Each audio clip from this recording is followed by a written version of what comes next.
You out there big time in it, huh?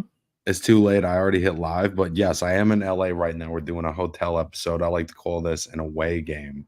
Um, in LA for a wedding, working on a little music video for my pops. How you living, my friend? Same old stuff, different day, man. Out here in this desert trying to avoid the heat. You know what I mean? In all ways. Yeah, for real.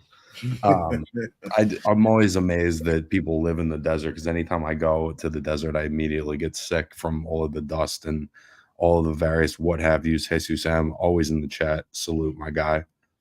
Um, let's jump right in. Jack Catterall getting a pretty dominant win over Regis Prograis. I don't think that this result was ever unlikely. That I guess basically in a lot of ways the fight played out how I felt like it was going to. Maybe Prograis had a little more success early than I expected, but overall it was just sort of Catterall being fresher, being a little sharper, being a little smarter, and ultimately having the power to put Regis down a couple of times and really open up that lead. Nibs, what were your initial impressions on this one? So kind of the same. Like I actually expected it to be a lot wider win for Catterall than it ended up being, which is, saying something. I think that for me, especially, and not just me, but a lot of people kind of saw Regis on a decline, right? Not just the Haney fight. Like the Haney fight was bad. It was really bad. But his last couple of fights, there was something missing, right? He looked slower. He looked a little bit more gun shy, and I think his chin is fleeting at this point in his career, right? For Catterall to be able to put you down and put you down hard, like these weren't flash knockdowns, bro. He was legitimately hurt. He was hurt a couple other times in the fight. To his credit, he stayed on his feet. He showed heart. He was in there winging punches when he needed to. He was just in there against a better fighter, right? And even his knockdown, we're used to Regis Prograis getting knockdowns where people look, like they need medical assistance, trying to get up. This wasn't that. It was a really hard punch that just kind of knocked Catterall off balance. He was able Yeah, to it sort come of hit back. him in the shoulder, kind of in the maybe like Right. between the shoulder and the chest. And listen, I've gotten hit by one of those in sparring before, and those can throw you off balance. Like they're not, and they do hurt. They're not obviously going to concuss you or knock you out, but they can knock you off balance, and they don't feel great. At And I all. think that was actually Regis sort of using his physicality early in the fight to kind of stake his claim. It was just that a lot of it wasn't stuff he could sustain, and Catterall got better as the fight went. What's crazy is that I actually liked the way Regis looked in the fight. Like his previous fight, especially against Haney, he looked like a shell of himself. He looked much more like an older, or in this case, younger version of himself, coming forward, being the aggressor, especially earlier on until he got hurt, right? But he at least looked like he wanted to be in this fight. He looked like he knew what this fight meant to his career. It's just, I think it's time. He's had some wars, bro. Like, Regis has been in some wars. To his credit, this is why we all love him, right? He's one of those fighters you want to Listen, watch. his fight with Josh Taylor is one of the best fights at 140 pounds, in the last Period. decade, Yeah, at yeah, least. You know what I'm saying? Like that's an all-time classic of its era. and some people thought he won that fight. It was one of those fights where if he wins, I'm okay with it. If Taylor wins, I'm okay with it. You know what I mean? And I would have liked to see a rematch, to be honest with you. But I think that Regis is done at the top level. I think Catterall is pretty much sky's the limit for him, right? I think most people think his first fight against Taylor, he won that one. So most people see him as an undefeated guy. I think he's a real problem at 140, and he should be in line to get a title fight next. Well, and I think there's a couple other layers that I just want to speak on for Regis. So he's always had a couple of technical things that obviously I've talked about. We've talked about it. The main one being that from the beginning of his career until the end of his career, Regis has been moving to the right. And sometimes when you're doing that against against a right-handed fighter, because he's a southpaw, you can create that angle by stepping over to your right. But he does it against everybody. He even does it against other southpaws. So he's stepping over to the right no matter what, giving Catterall that out every time. It's not like Regis is going to pin you on the ropes, because he's never coming in a straight line. There's always a weird angle over to the right. And smart fighters at a certain level have been able to pick up on that. Right. Back when he fought Josh Taylor, his athleticism, his power, his timing sort of overshadowed those handful of technical flaws that he's always had. That I'm looking at it like, dude, please just step over to your left once and cut the ring off. But obviously easier said than done. He was able to do other things in an elite way that covered those things up. And I think as some of the timing, as some of the hand speed has slowed down just a little, not a lot, but just a little, it's made it harder for him to keep up at this level. Yeah, I mean, look, when you're a heavily favored fighter for most of your career and you rely so heavily on your athletic natural abilities, right? It shows later on in your career. You know what I'm saying? Um, Especially when you you've never really had to rely so much on your technicalities. Like let's face it, Regis Prograis still hits hard as shit. You know what I mean? So he could technically still be a problem for somebody who comes in and sees him as easy pickings, and he catches them on the chin because they're not technically sound. He's also all class, bro. The Yeah. post-fight interview, he's giving all the praise to Catterall. He's not making any excuses. He had a good camp. He's sparring with Shock. He's got a great trainer.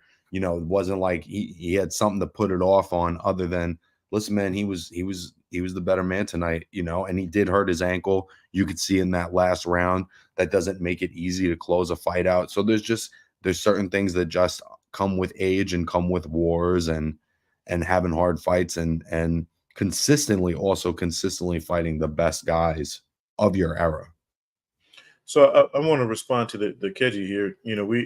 We're talking about, when I say the sky's the limit, meaning the sky's the limit for who he can fight next, right? I think that the guys you just mentioned, Devin, Parotio, I don't think any of them would be afraid to give Catterall a chance, right? Because I think any of them think they could have knocked out this version of Regis Prograis. He went 12 rounds. You know what I'm saying? Got knocked down himself. They're not looking at him as a threat to be hurt. So he gives you technical problems. I got to be honest though. I think that he's going to get looked at as low reward, high risk, because he's a tricky guy. It's not the most entertaining style if you're not like guys like us. If you're looking for a brawl, all action fight, he's not the guy. He's a really smart technical fighter. He's got great defense, good feet. And I don't think that he generates that much fan support. Like, this fight was in his hometown. You could see there was some empty seats. No disrespect to him. It's just, I think that the guys at the very top are going to go, why would I fight him? I'm looking for, if you're Teofimo Lopez, it's like, well, I'm trying to fight Terrence Crawford. Why am I going to fight Jack Catterall? But that goes to, I think Paro would fight him for sure. I don't think that's a question. He just beat Subriel Matias as an underdog. So I don't think that's an issue. The real thing with this weight class right now is, are Devin and Teo going to be active young champions? Like, what are they going to participate in this weight class? I'll disagree with you on one point. I think because, again, I think it's the level of the fighter too, right? People wanted to fight Josh Taylor. Why not fight Jack Catterall? One. And then two, you look at it like this too. I mean, Teo was fighting, bums a couple of fights ago. But that's my point. If it's just a sport, you're right. Catterall should get a shot at the top guy. I'm just making the point that if these two young guys are trying to be bigger than just like 140-pound champions, they're not going to fight Catterall. Liam Parra will fight Catterall. Subriel Matias will fight Catterall. I bet Richardson Hitchens will fight Catterall, but I don't know that the two young kind of money stars of the division are going to look to him. You know what I mean? we'll have to agree to disagree. I hope they want it. I do think that he's going to get one of those guys in there with him, and I think the reason for that is because they're not looking. I think they want to avoid the Subriel Matiases of the world, right? They want to avoid the guys that can put them on their ass and have them stay there, right? They'll fight each other because they have belts, right? That's money. That's easy, you know, to go over. Well, I say that, and then it'll never happen. But they're looking at Catterall like, hey, he's the next best thing to a championship level guy, and I'm probably gonna keep my belts. You know what I'm saying? So it's and maybe they're thinking, I'm playing devil's advocate for myself now. It's like maybe they're thinking, well, he's high enough level, and I'll be able to take the bulk of the money on the, exactly. And at the end of the day, let's face it, that's what this is about. You know what I mean? Like if you are fighting at a championship level, this is what this is about. It's money. Nobody is going to, excuse me, nobody's fighting just for legacy anymore. Everybody wants the bigger money. They want to be Floyd Mayweather. They want to be Canelo. They want to be Manny Pacquiao. You know what I'm saying? As far as the money they generate for fights, but it's how do you get there? You know what I'm saying? But we can have another discussion on that. But as far as Catterall is concerned, I really do think he can get a fight with anybody right now because again, I think they don't see him as dangerous enough, but a big enough name. You know what I'm saying? So they can take that fight as opposed to if they don't want to fight each other. Like say Tio doesn't want to fight Devin, or Devin, doesn't want to fight, Paro because he's too dangerous, or he deems him too dangerous. Well, shit, I can take Catterall, because I think I can, I ain't got to worry about getting knocked out. Maybe Devin, his chin is weak as shit. We all found out, but Tio might sign up for that. Whereas Regis, I think people are kind of looking at him as if he does get fights, it's going to be because people see him as low hanging fruit right now. He's still got a big name and he's low hanging fruit. They think he's washed. So I think Regis can potentially make a big money fight, but I think Catterall is his next fight is like I think it's going to be big money in my opinion. And I think I hope you're right. I think the issue is just that Devin is basically what's out in public about him is that he's in a court case with Ryan Garcia. You can feel however you want to feel about that, but his focus is not on the sport right now. And with Teofimo Lopez, it's hard to know like kind of what planet he's living on sometimes because he's talking about fights that are just so unrealistic. Like him and Jack Catterall is a 50-50 fight where I would favor Catterall. But in terms of the especially with the styles, Tio lost to Sandor Martin. Tio lost to Jermaine Ortiz. There's no doubt about it. And Catterall, respectfully, I think is better than both of those guys. And I think would beat Tio. But in terms of the promotion, shows up. But in terms of the promotion, Lopez is obviously the bigger name and would be the draw of that fight. But again, it just doesn't seem like he's interested in being, like an active champ. It's almost like he's trying to skip a step. This would be the kind of fight that Canelo would take where he'll fight a Caleb Plant. He'll fight Billy Joe Saunders. He'll fight, contenders that are maybe not the biggest name in the sport, but they're like a top guy at his weight. Those are the kinds of fights that other great fighters have taken, and it doesn't seem like sometimes at the moment that Tio is interested in doing that. He wants big fights, and I don't know what that means for him. It definitely doesn't mean Terrence Crawford, but that's what he talks about. So what would you like to see next at 140? Because it's wide open right now. I mean, so the big thing is that, Liam Paro and Richardson Hitchens are scheduled to fight. I think the winner of that fight has some level of an argument to being the top guy of the weight class, at least just like athletically, not in terms of popularity. I would love to see Catterall fight the winner of that fight. And I think ultimately the winner of Catterall versus a Paro and Hitchinson winner, that fighter would be a star, where maybe a Haney or a Tio, is interested in that fight because that would be athletically, I think, the top of the weight class. I'd like to see Subriel get back into the mix. I think he deserves it. I would. I think Paro, he's kind of the wild card. He came out of nowhere, at least for me, right? I hadn't seen much of him at all. I think one previous fight, and that was by accident. But you know, if he continues It was the on, Montana Love fight. He was yeah, that yeah. completely dominated Montana Love. I mean, and that hasn't aged well though.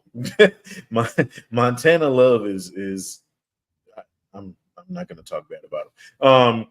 But I would love to see. I would just love to see it more active again. Like there was a point where 140, those cats were active. I mean, they were at it, fighting each other, and I think that's slowed down. I would like to see Devin figure out whatever the fuck his shit is with Garcia. I think they should figure it out and then get back in the ring and settle it like men. I think that's what should be next for both of them, to be honest with you. Before either one of them moves on, whether Garcia is moving on to 147 or, Haney tries to, wrap up all the belts. I think what I want next from Tio is just a really competitive fight, bro. That's it. Like I don't want you, doing this Rocky shit again and fighting some guy, no one's ever heard of, or was working at Dunkin' Donuts last week. Give give me a super competitive fight against a top 5 guy, top 10 guy. It doesn't even have to have a I have to belt. be Give me a honest, guy. bro. I feel like just for me personally, my interest in Tiafimo as a whole is just not there right now because I feel like there's been enough. Like he could easily have 4 losses on his record, bro. There's just been enough down performances where, listen, I saw the Taylor fight too. He was great, but it's like a compromised opponent. With Devin, Ryan Garcia did wrong him in a sense, but the response from him and his team has not been ideal. And the best way to make that go away is to get in the ring with a good fighter and beat them. But that's not the path that they're choosing. And so for me, a lot of what happens in this division hinges on what the two young stars of the division want to do. And then also, where does Ryan Garcia fit into this? Is he going to be a 140-pounder? I highly doubt it, right? It seems like he's going to be at least a welterweight if and when he fights again. But it feels like that rivalry has sort of left the division, in a weird position. Yeah, I mean, I think Ryan Garcia fucked himself, with the not just the testing positive, and depending Missed the on what, weight. You gotta remember he missed the weight. I know Devin took the money, right? but he came in 4 pounds heavy, bro. That's not a professional. No, I think he did it on purpose to have an advantage, and I think that's some pussy shit to do. Here's the thing that kills me about Ryan Garcia. It's not just the things you were doing outside of the ring. It's the stuff you've done in the ring, right? Like you said, missing the weight, the testing positive, depending on whose test or what news report you follow, he may or may not have actually tested positive, et cetera, right? So or the amount that he had in No, his he system. tested Yeah, positive. I guess the dispute, right? I'm not like a fucking doctor, but I think the right. dispute is that is this an amount that would physically affect his performance? And Yeah, it was is like it a an crazy amount? amount. I Yeah, think and everybody is it an amount yeah. that you would take intentionally? I think And every and I say it doesn't matter because you're a yeah. fucking a fighter worth tens of millions of dollars. Like you got to be on top of what you're taking. I think people have to understand that not everything you take is clean. That's clean, right? There can be stuff that's on the clean list, but a version of that will have something in it that you shouldn't be taking. So I think that's what happened here. I don't think he was intentionally trying to cheat. He took something that had something in it. He shouldn't have. I'd like to believe that, but then it's the I'm completely not a fan of his for the shit he does outside of the ring. Shit he's done and said. But I think in the ring, his best options are going to be at 147 for his size and weight. Right? He's just not going to be at 140. Right? He's a big kid. He's big. He's a strong kid. I think he should be at 147. If he fights Devin again, I think that's the only reason he stays at 140. And at that, to be honest with you, and I think Keji's right. I do think they're going to fight again. But if I'm Haney and Team Haney, like I'm not interested in fighting that kid again because he's proved that he's just unreliable and unprofessional. And I wouldn't, I just wouldn't want to put my fighter in a position to say, like, listen, yeah, we're going to take this guy. I have no idea if he's going to do anything that this contract says. You know what I mean? Like, Yeah. and the people that like him are going to, excuse it no matter what. You know what I mean? So I think you have to do like the Olympic type testing. If you want it to be fair, right? You do the Olympic type testing. That means random throughout camp, so that there's a far less likelihood that he cheats, and then put in those financial parameters, bro. Like if he comes in overweight again, have that in the contract. Hey, if he comes in overweight again, we're not doing the fight. and You know they what I'm have to be prepared to really take a stand on that, right? Like they can't right, just say, sure, we'll take the 1.5 million, but we're going to use it after the fight because we're upset about it, as they should be. But you took the money. You could have said, no, I'm not taking the money. We got to right, reschedule this thing. right. Especially with a guy who's already bigger than you naturally, anyway. You know what I'm saying? And they have that history. I think that history. That's another thing that kind of gets overlooked on this, is that these guys know each other. They fought several times. You know what I'm saying? They have a history. So it's not so. Ryan Garcia, if anybody's better prepared to fight Devin Haney than any other opponent he's ever fucking had. So there's that. Um, the thing that bothers me on the Devin Haney side, just like you, is how he's handling it, bro. Like, you know what I mean? Like, really, this is what we're doing now.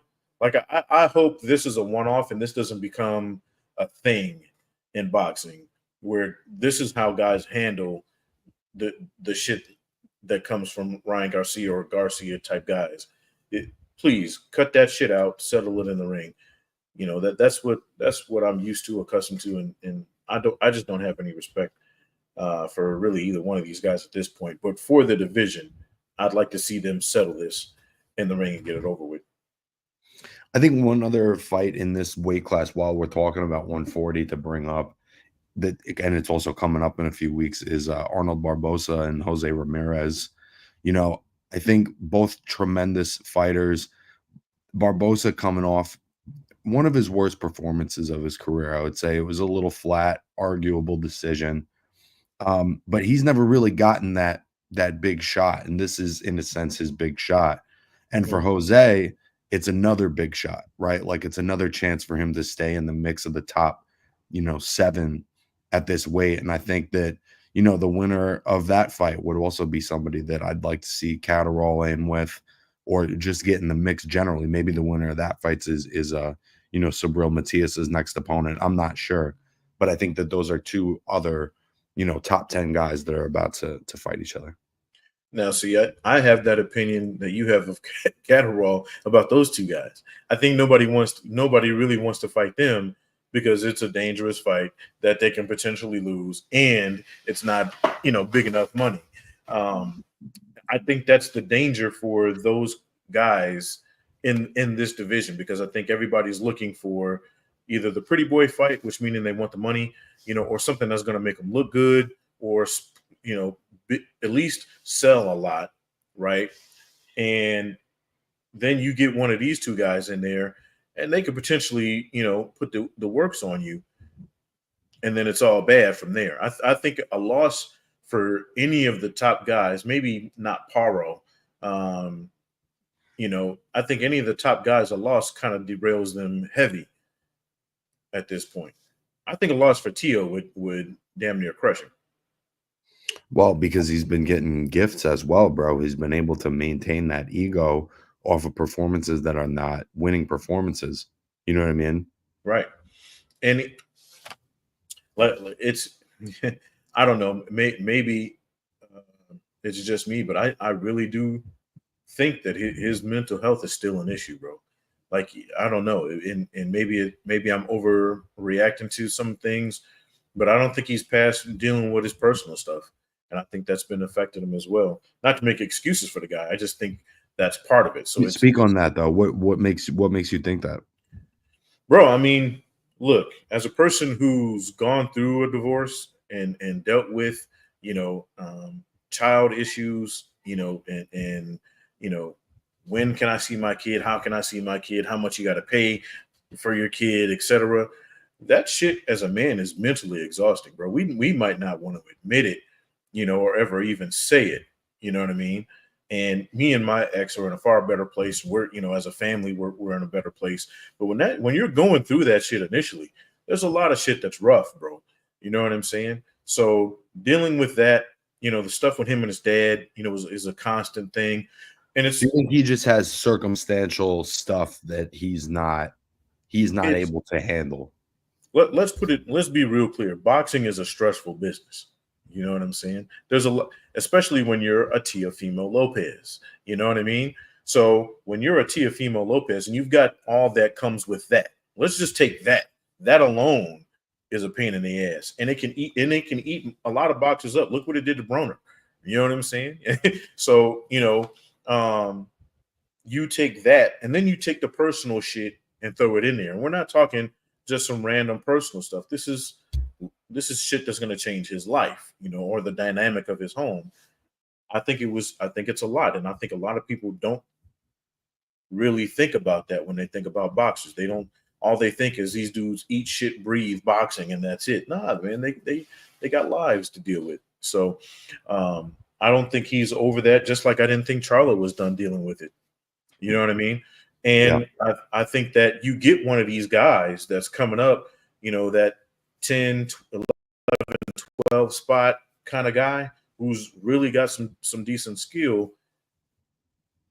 How many times are we going to give Tio the pass, or how many times are the judges going to overlook? Hey, he really lost that fight. You know what I'm saying? I think he's on a path where he's either got to be right back into it 100%, or he's got to retire. God damn, this weight class is good. Keji saying Andy Harioka, Yeah, who's it's another coming off guy. a knockout win over Ishmael Barroso, and then of course mentioning Jose Valenzuela, Rio, coming off the win over Pitbull. This is a division that's got like And you still have legitimately, Pitbull, yeah, right? Like still Jose got Pitbull. Valenzuela beat him, but you still got him there. Pitbull and Subriel Matias is a dream fight for me. You know what I'm saying? This is a Yeah. weight class that legitimately has like 15 killers in it. And I'm hoping we can get as many of them mixed and matched as possible, because it's an exciting division right now. What do you think is next for Rio? I know a lot of people are talking about him and Tank, or after some other stuff gets figured out. And I don't know, man. I don't know if anything's. I know Tank's signed on, right? He's already signed on for his next fight. But a lot of people are talking, about Rio pretty much being able to do what he wants. I'm surprised nobody else is coming to the picture, right, already, because I mean he came up weight to fight Pitbull. Well, it all circles back around, right?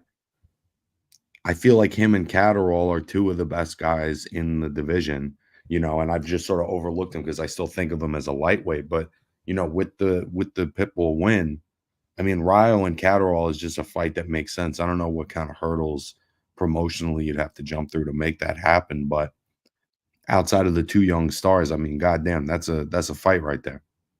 And that goes to show you just how deep we are. Like even the guys Yeah. who've recently lost fights are still some of the best fighters, right, in the division. Like Pitbull's still a guy that can give anybody problems. 100%. Subriel Matias is a dog. You know what I'm saying? When the best fight the best, not everyone's going to be undefeated. You don't want Right, to see a top 10 where everybody's undefeated.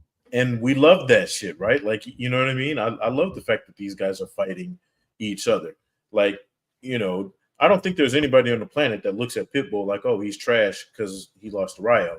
You know what I mean? So or Subaru Matias because he lost to Paro. Especially if Paro goes out there and, does work, against Hitch. So, man, I'm excited about 140, bro. Like real stuff, man. This it's as long as the guys keep fighting each other. Like I want the guys with the belts to keep being active. If they start pulling this, I'm a superstar card, and this shit's gonna get weak sauce real quick. This undercard was honestly not really a whole lot to speak of. I'm always one to give props to the undercard guys. I guess briefly mentioning Pat McCormick, Olympic silver medalist that got a win. This feels like a failure to launch career right now, like just a really good amateur, but he's pushing 30. He's had injuries. It's just there's talent, but it's not quite clicking, at least not for me. And then Jimmy Joe Flint winning for the second time against Campbell Hatton.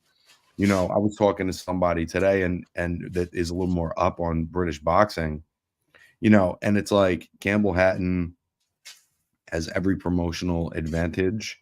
He has the ability because of the, you know, position of his family. He can box full time. He don't got a job. He was able to take the full recovery after this first fight. This guy he fought had to fight in between these two fights and lost in a club show is clearly the B-side and still manages to win like a somewhat close competitive fight fairly. And it was like kind of refreshing to watch a little justice get served. Not that I have anything against Campbell Hatton, but you know, this other guy is working a job and has to lose decisions at club shows, you know, in between his big fights, and he still shows up and is just, you know, that much better that he's able to take a win like that, you know. I think what's interesting for Campbell Hatton, right, is that he's banking on being Campbell Hatton to get dubs at this point in his career. Again, not a knock on him. I think that, you know, obviously I think the kid's talented, right? Like I don't think you can be a Hatton and not know how to box. But I you know, I usually don't get super technical, but he's winging his punches. He's wide. You know what I'm saying? He's very wide. Very wide. Defensively, I mean, his dad was was not the most defensive guy in the world either. But you know, he could be stronger defensively. But again, footwork and winging these punches, bro. Look, you've got to be better than that. You know what I'm saying? And I think if he was just straighter on his punches, he wins that fight.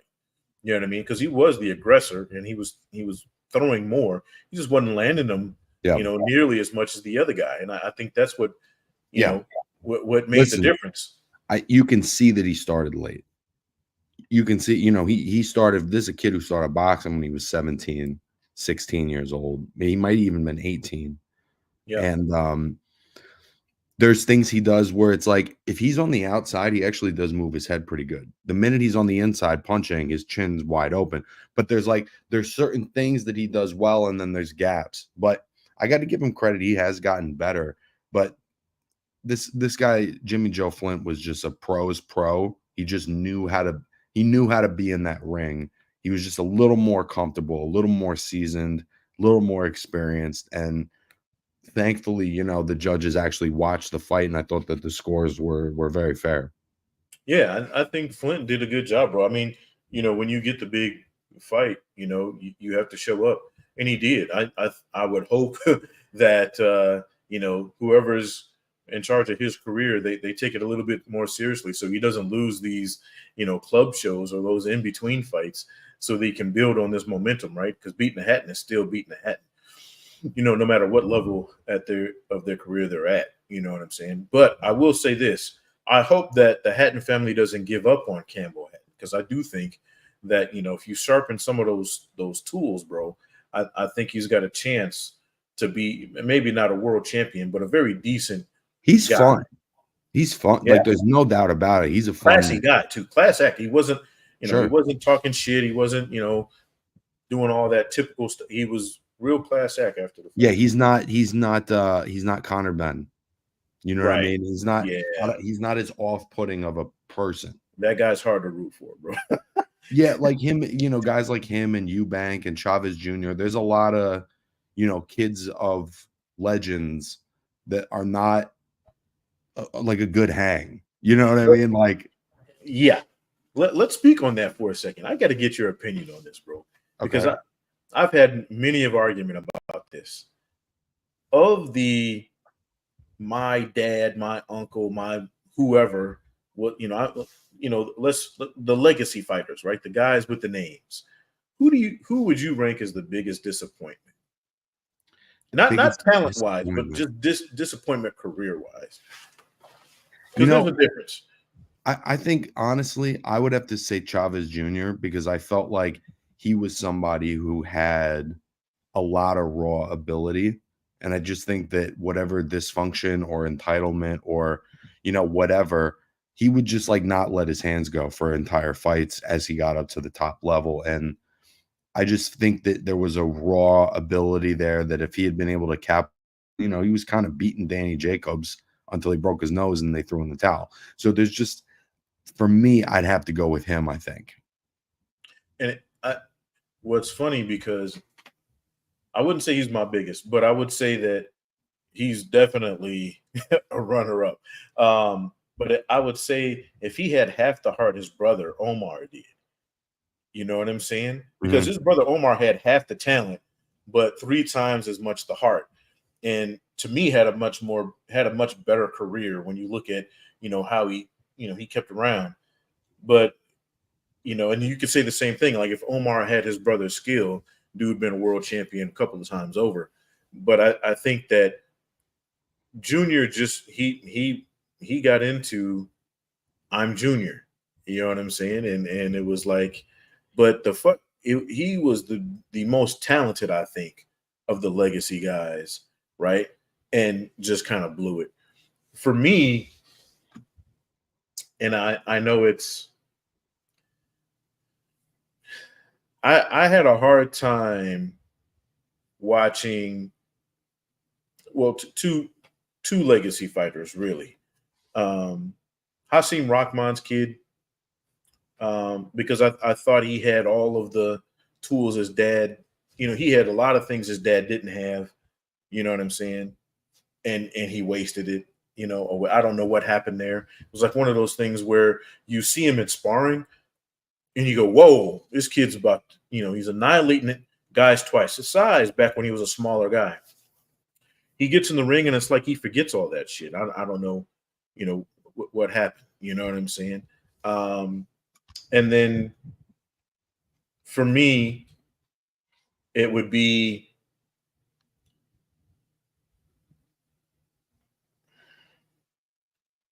so I don't know a lot of people who might not even know about him, but Pernell Whitaker had a kid who was coming up and fighting, and he got drugged out. And to me, just personally, because I knew the story, that was a big waste of time to me. But yeah, I would say as far as the really known guys, me Hasim was the bigger waste of talent because I thought he had it all rolling. Yeah. You know what I'm saying? Especially when he was in the Floyd Mayweather camp. I was like, him and both him and his brother. I thought, that those guys were going to be superstars. But yeah, I mean, it's hard to argue with Chavez Jr. though, bro. I mean, Jesus Christ. And the only reason I would say he's not the bigger disappointment is because he was a champion at one point. I think Sure. Hasim Rahman is the what could have or what should have been, you know what I'm saying, of talent. And then Yeah. it went Yeah, away. there's not a lot of examples of that going well. I think the best one right now is probably Shane Mosley Jr., where, he has kind of taken the hard way. He's lost on the way up. He's fought tough competition from the time he went pro, and he hasn't really had anything handed to him. He's not getting a ton of big opportunities, people trying to capitalize off that name because I think he is a tough out. And He reminds me of a like a Corey Spinks kind of guy, right? yeah, Where it's exactly. like, you know what I'm saying? He's not the most talented, but he's entertaining and he's got balls of steel. Like he's gonna fight And he's anyone. talented, right? He's And not he's as talented. talented Yeah. as his dad, but there is talent there. And I think when it's all said and done, I really do hope that he gets like at least a big fight or two because I think he's earned it. Especially Yeah. now that he beat Danny and retired him, it just seems like he deserves, some version of a big fight, whatever that is. And of the people that fought on the Contender, he's had the best, career since the Contender. You know what I'm saying? Like the kid that beat him was Adams. I Yeah. mean, where has he been? You know what I'm saying? Like I Well, think, but he got a win over Sergey Boachuk by yeah. knockout a couple of years ago, and Boachuk just gave But then he uh disappeared for 3 years, bro. I know he had yeah, a fight this year, earlier this yep, year. Um, but it's like it. I think that's what his biggest heel has been. He'll fight and then he'll go away for whatever the reason for like 2 3 years, and then you'll see him again. you know, but the fucked up thing is when you see him again, he doesn't look like anything's changed. He just looks like the same guy you just saw. You know what I mean? But I like that Shane Mosley has been consistent, and I don't think he's resting on the fact that he's Shane Mosley Jr. Like he was wanting to do it his way, and he did. God bless him, man.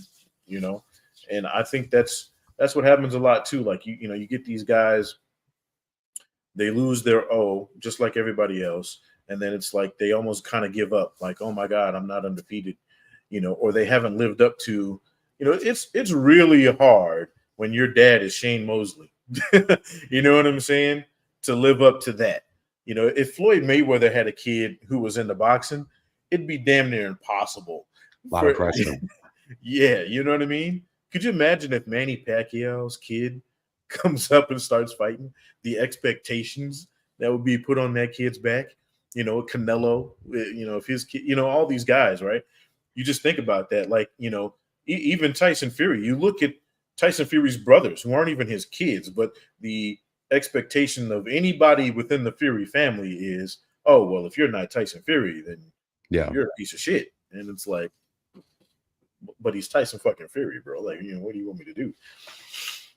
Yeah, I think Well, the biggest to me, the biggest win was Layla Ali. I think for her, because she goes down as probably one of the best female fighters to ever do it. And I know people say there's a curve there, but I mean it still means something. You know what I mean? it totally means something. And again, like I mean, she's probably also one of the best examples of a junior having, a distinctive career separate from their parent. And that, regardless of the era or whatever, it is historically significant, I think. Yeah, yeah. I would like to see Nick, and I'm not completely off the Nico train, but I would like to see him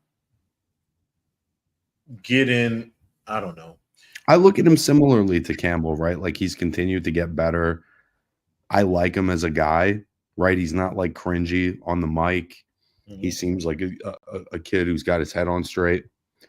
There's a lot to like with him, just in terms of him wanting to get better and not wanting. He said on the air, like I could be a millionaire right now, but I turned down a fight with Jake Paul because I wanna fight real boxers and I want to get it the real like I'm sold. That's all you got. What That's all you got sold to me do. was in his last fight. I mean, he like dislocated his arm and he's trying to pop it back in, you know, uh, while he's fighting. You know what I'm saying? Like who's done that shit before, and then after the fight, you see, it looked kind of nasty. It wasn't just like a sore. At first, I was like, what is he doing? And then you realize, oh, he's trying to pop his arm back in, and he's still throwing it. Like that was the Yeah. crazy part. So he's got that form. I would like to see him. I don't know, maybe a better camp.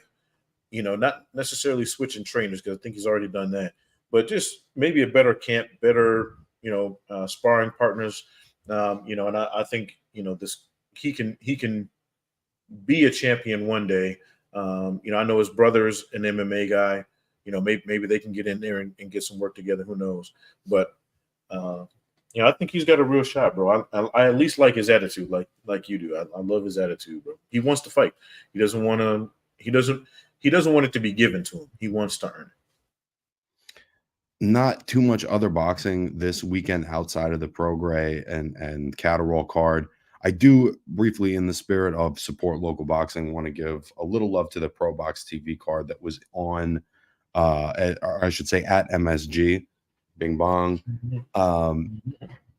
A couple of fights of note that we'll touch on briefly. Jerry Forrest getting a decent win. Nothing wow, nothing spectacular, but he is just sort of a consummate contender who appears to want to stay active and can still let his hands go even after the Jared Anderson fight, which was a brutal loss for him. The other standouts on the night for me were Mike Williams, who to just toss another really fun, interesting young fighter into the mix at 140. This is a guy. Like there's only really one hole I could poke in his game is that, sometimes it's all fastballs. All of his punches are a little one speed, but fuck, dude. I mean, 26 years old, 8 years of pro experience. There's a lot to like. And then, of course, in the main event, Shredder Metcalf getting a unanimous decision in a rematch over Mio Yoshida. Not sure how I feel about the cards, or I do know how I feel about the cards. They're not great. I thought it was a close fight anyway you slice it, and one of the judges having it 9-1 for Metcalf was insane to me. But I was glad that this fight happened What do you because think the resolution to that is, bro? I don't mean to cut you off, but it seems like more and more. Actually, I can't even say that because it's consistent throughout the history of boxing. Do you think there's a resolution for egregiously fucked up scoring cards? I think that there's a couple of things. You're never going to get rid of it altogether because human error is going to be a part of it. And unfortunately, there's going to be a level of corruption in boxing that we're going to have a hard time shaking off. But this is just my thoughts. I think one thing that you could do is when you see a card like this, there has to be some way of objectively saying that's not accurate, right? Somebody's got to be able to look at that and say that. And if you turn in a scorecard like that, you got to not be able to work for a bit. Like you got to get suspended. There has to be repercussions for the judges so that whatever's leading to those kinds of scorecards, it's deterred because it could limit how often you can work. I think the other thing you could do is more judges. Like I don't see any I'd rather have 5 people to get a look at it than 3 because a 5-person consensus is better than a 3-person consensus. Those are just a couple of things I think that could be implemented now that might make a certain level of difference. I know that, and I agree with you. I also think there should be a more realistic appeals process for fighters who feel like they were, felt aggrieved because they got a really bad scorecard, right? Like I think it's kind of rubber stamped if you you know what I mean. Like as an example, and I hate to keep bringing his name up, but you look at the judge who had it a draw in Floyd versus Canelo, right? That's obviously even Canelo's team was like, "What the fuck are you talking about?" In her case, she never worked again. You know what I'm saying? But I think there should be, even if you get a draw, and it's like, wait, are you kidding me? You know what I mean? Like how? I think there should be a better process for appealing that. One, or even when in Teofimo and Lomachenko, there's a judge who has it 11 rounds to 1. right? You can't tell me Lomachenko only won 1 round of that fight. That's insane. There's judges that had Conceição beating Shock Foster a few months ago. Now they have to have a rematch so that Shock can go out and do the exact same thing, and hopefully they just have a different set of people, watching it. Yeah, I also and I've heard this been tossed around, and I'll get your thoughts on this. We have the 3 judges at ringside, and then have a non-ringside judge watching the TV cast version of the fight. To me, I think that would be great, right? Because let's say in a position where you have like either a split draw or majority draw, I think then the tie goes to the guy watching it, or a girl, woman, whoever watching the telecast version, and I think that score should also be should also count towards the overall winner. Because let's face it, I think it's 3 parts. I think bad judging, corruption, and also views of the fight, right? Let's be clear, one judge could be sitting somewhere and see the fight completely different than the other 2 guys. We see that a lot. Sure. Right. And that I think can lead to, those split decisions we talk about where, he's just, one just isn't seeing the punches land the same way. You know what I mean? And or maybe the camera, I've seen that a lot. Sometimes the camera folks can block judges at certain times. But I think if you get somebody who's watching the telecast version of the fight, I think you get a completely different view, and scorecard, right? Because they get to watch it at angles that the guys ringside just aren't able to do. Listen, when me and Jack covered the fight in Lowell together, they had high seats for the judges so that the judges were viewing the fight, more at an eye level. I Right. thought to myself, like, why don't we always do this?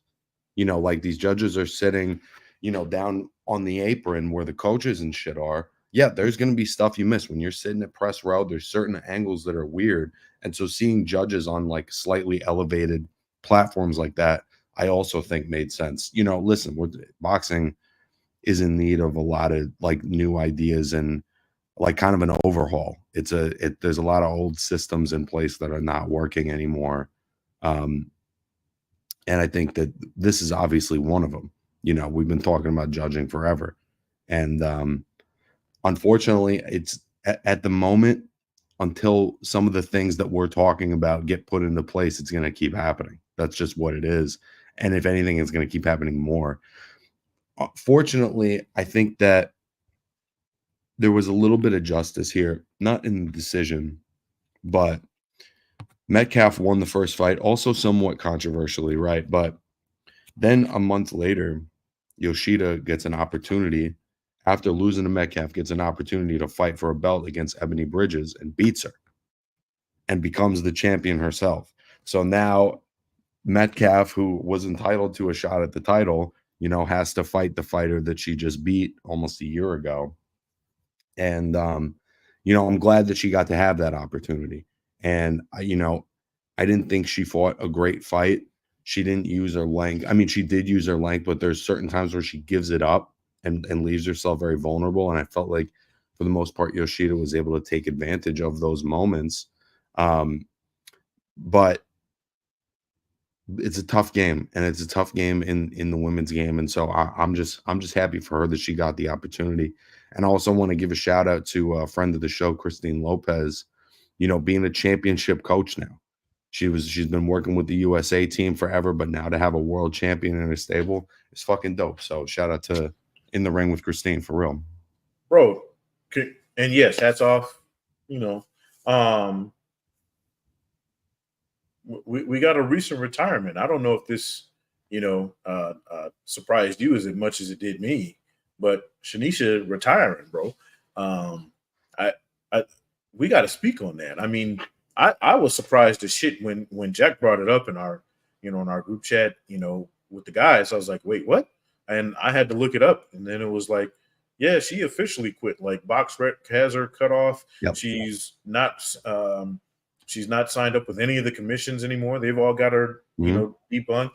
All her belts have been turned in. Like, I'm like, oh my God, bro. Like this wasn't just a, hey, I'm taking some time off, retirement. This was an official, this is over. What are your thoughts on that, bro? In some ways, there's a part of me that's like, no, I wanted to see more.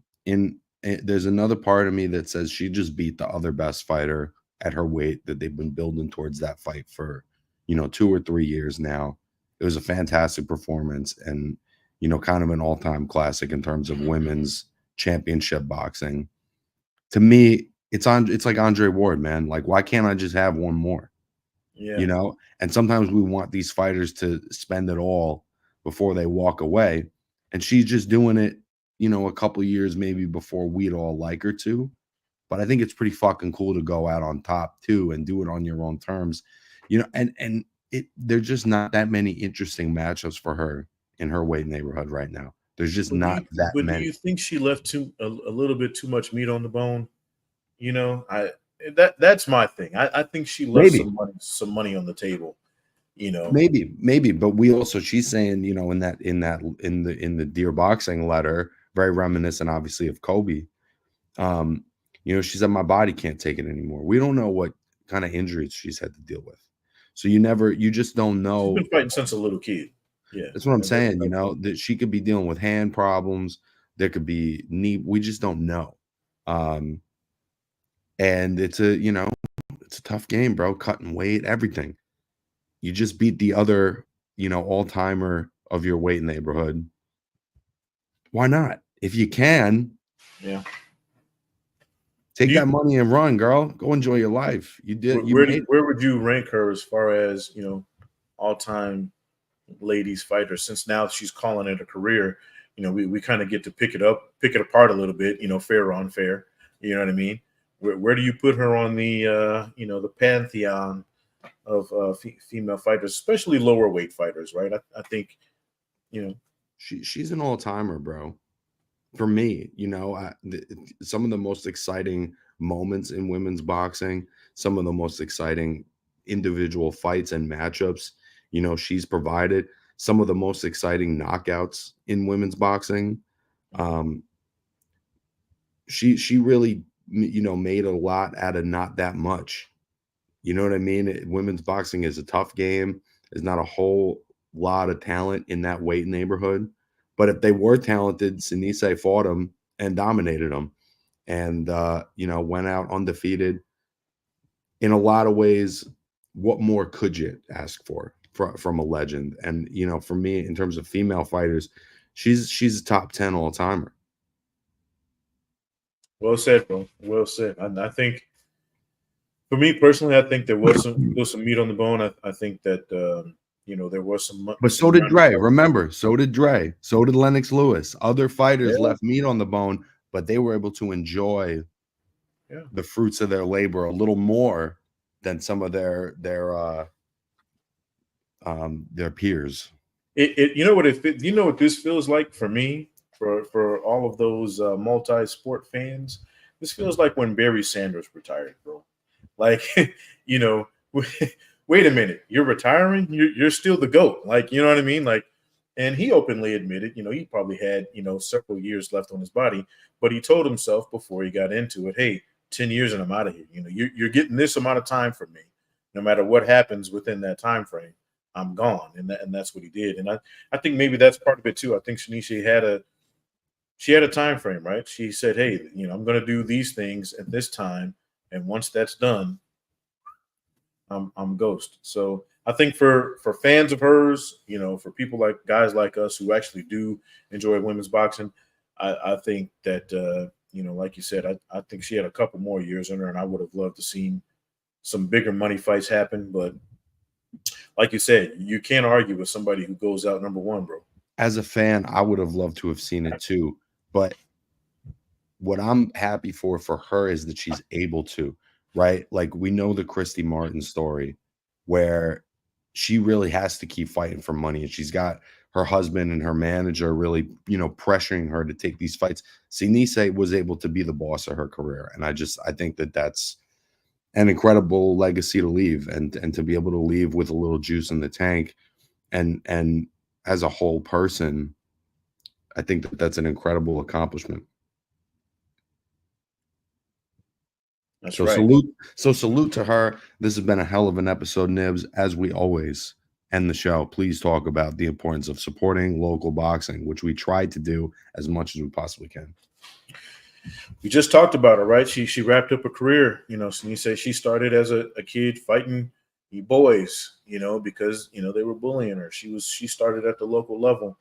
The guys we were just talking about, on the Pro Box TV card, those two ladies behind, my man Dakota here on that screen, you're even if you don't know some of the guys that we talk about on this show on a regular basis, take your favorite fighter, whoever he or she is. They started at a local level. They started at the clubs. They started at the gyms nobody was wanting to show. They showed a lot of these guys you see on pay-per-view now started at a high school gym someplace fighting in their basketball shorts. So look, get out there, support your local fighters because they can become big names. They can become prime time. They can become the Tanks. They can become the Floyds. They can become the Canelos of the world. And again, there's a certain pride that you get to say, hey, I got to see her. I got to see him when nobody else was paying attention. and look at them now. There's always a pride to that. There's always a pride of your own neighborhood. Again, we're not just talking about the fighters. We're talking about the people who are holding these events, who are running the events. Dakota can speak to that better than anybody I know. You're supporting not only the fighters, but your local economy. So again, supporting local boxing is supporting yourself. Get in there and do something. Support local boxing, support your community. It's the wrap up. We're out.